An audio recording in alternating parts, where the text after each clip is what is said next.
राजकारणात यशस्वी होण्यासाठी फक्त खुर्ची महत्वाची नसते, तर योग्य वेळी कार्यक्रम करून योग्य चाल टाकणं महत्वाचं असतं आणि यालाच टायमिंग म्हणतात। हे कौशल्य ज्यांच्याकडे आहे त्यांचं नाव म्हणजे शरद पवार। अलीकडेच एक किस्सा घडला। उपराष्ट्रपती पदाच्या निवडणुकीसाठी भाजपकडून सीपी राधाकृष्णन यांना उमेदवारी मिळाली।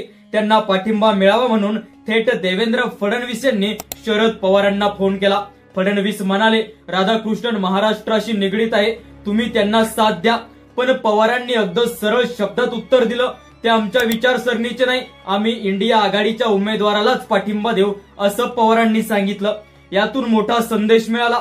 पवारांनी फक्त एका उमेदवाराला नकार दिलं असं नाही, तर त्यांनी विचारसरणी विरुद्ध सत्तेचा वापर हा मुद्दा उपस्थित केला।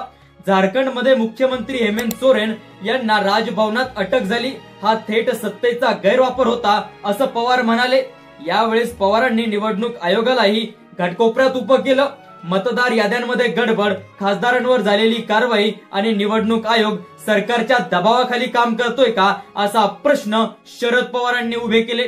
ते म्हणतात, बिहार आर्थिकदृष्ट्या मागासलेलं जरी असलं तरी राजकीय दृष्ट्या खूप जागरूक आहे, लोकांना सत्ताधाऱ्यांची प्रत्येक हालचाल समजते, हे शरद पवारांचं मत आहे। म्हणजेच पवारांनी फडणवीसांना दिलेला नकार फक्त भाजपला विरोध नव्हता, तर हा एक संदेश होता। विरोधक असून सुद्धा लढाईत आहे आणि त्यांच्याकडे अनुभव व नेतृत्व आहे। मंडळी, हा पवारांचा मास्टर स्ट्रोक होता। योग्य वेळी दिलेला छोटासा संदेश संपूर्ण निवडणुकीचं कथानक बदलतो आणि म्हणूनच आजही शरद पवार हे भारतीय राजकारणात चाणक्य मानले जातात।